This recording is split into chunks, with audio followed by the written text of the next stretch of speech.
देखिए, triangle exercise 6.3 से question number 14 करेंगे।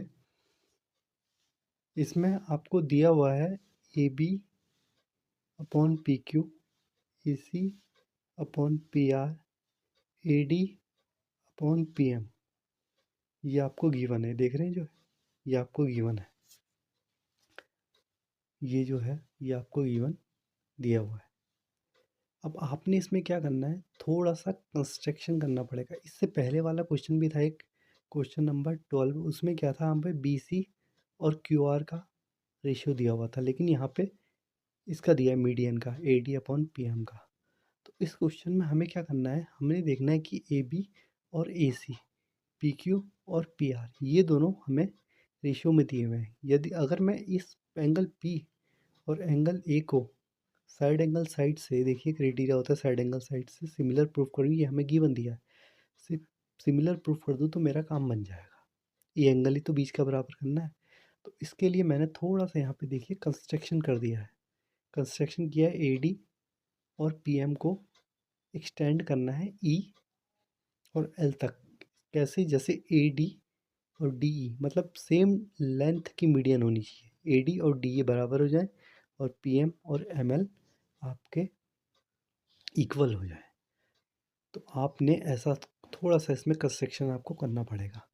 कंस्ट्रक्शन करने के बाद हमने क्या किया, ए डी, हम देख रहे हैं ए डी और पी एम ये मीडियन है। मीडियन क्या करती है, किसी भी लाइन को 90 डिग्री किसी भी पेज पे पड़ती है तो उसको इक्वल डिवाइड करती है। तो एम आर क्यू एम के बराबर हो जाएगा, सी डी और बी डी के बराबर हो जाएगा। ये मैंने यहाँ पे लिख दिया है, B D equal to C D और Q M is equal to M R. अच्छा, अब आप देख पा रहे होंगे, इस पूरे ट्रायंगल को देखिए और इस दोनों को देखिए, क्वाड्रिलेटर बन गए हैं। तो यहाँ पे ये मिड पॉइंट है डी और इसका ये मिड पॉइंट है एम। अब ये है डायगोनल और B C, B D, A D, D E, और मिड पॉइंट में इंटरसेक्ट करने के बाद डायगोनल क्या कर रहे हैं, एक दूसरे को बाइसेक्ट कर रहे हैं। आप खुद देख लिए, किसी भी क्वाड्रिलेटर में आपने क्लास 9th में पढ़ा होगा कि अगर डायगोनल बाइसेक्ट करते हैं तो क्वाड्रिलेटर क्या बन जाता है, एक पैरेललोग्राम बन जाता है। क्या बन जाता है, पैरेललोग्राम। तो यहाँ पे देखेंगे तो ये एक parallelogram, diagonal bisect each other, so A B E C P Q L R is parallelogram. तो ये पूरा एक पैरेललोग्राम बन गया है। क्यों बन गया है, क्योंकि डायगोनल बाइसेक्ट कर रहे हैं। आप खुद देख लीजिए, ये बराबर इसके है और ये बराबर इसके है, ये बराबर इसके है, ये बराबर इसके है। तो ये बन गया पैरेललोग्राम।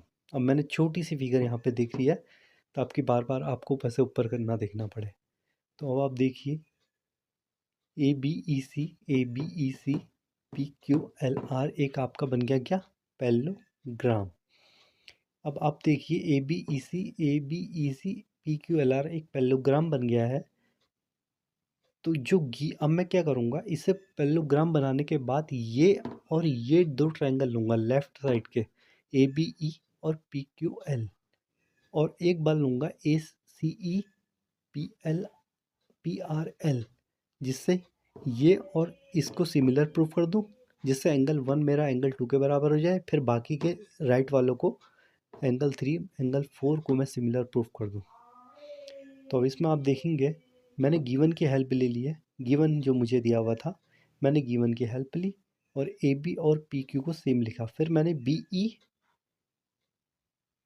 ए सी को बी ई लिख दिया। क्यों, क्योंकि पैरेललोग्राम के आमने सामने की साइड बराबर होती है। तो बी ई और पी आर को मैंने लिखा क्यू एल, ये लिख दिया। अब ए डी और पी एम को मैंने ट्वाइस ऑफ ए डी क्यों लिखा है, क्योंकि देखो ए डी ऊपर फिगर पे देखिए आप, ए डी ये है और ये भी ए डी है, दोनों एक ही लेंथ के तो हैं। यहाँ से लेके ये भी ए डी है और ये भी ए डी है। तो ट्वाइस ऑफ ए डी लिख के क्या होगा, ट्वाइस ऑफ ए डी यानी कि ए ही होगा, ए डी का दुगना ए ही तो होगा। P M is equal to twice of P M कितना होगा, पी एल होगा पूरा यहाँ से यहाँ तक। तो ट्वाइस ऑफ पी एम कितना होगा, पी एल। तो A twice of A D A E upon P L हो जाएगा। अब इस तरह से क्या हो गया मेरा, ट्रिपल एस से इधर के जो मैं बता रहा था ये और ये जो ट्रायंगल है ए बी ई और पी क्यू एल मेरा क्या हो गए, सिमिलर प्रूफ हो गए। तो सिमिलर प्रूफ होने से क्या हुआ, एंगल 1 एंगल 2 के बराबर हो गया। वैसे ही सिमिलरली क्या करना है, एंगल ट्रायंगल ACE PRL, इसको हमने क्या करना है, सिमिलर प्रूफ कर देना है। तो जब हम इसको सिमिलर प्रूफ कर देंगे तो एंगल 3 एंगल 4 के बराबर हो जाएगा। ये देख रहे होंगे आप, ACE PRL। अब क्या करेंगे, इक्वेशन 1 ये हो गई, इक्वेशन 2 हो गई, दोनों को ऐड कर देंगे। Equation 1 angle 1 + 3 angle 2 + 4।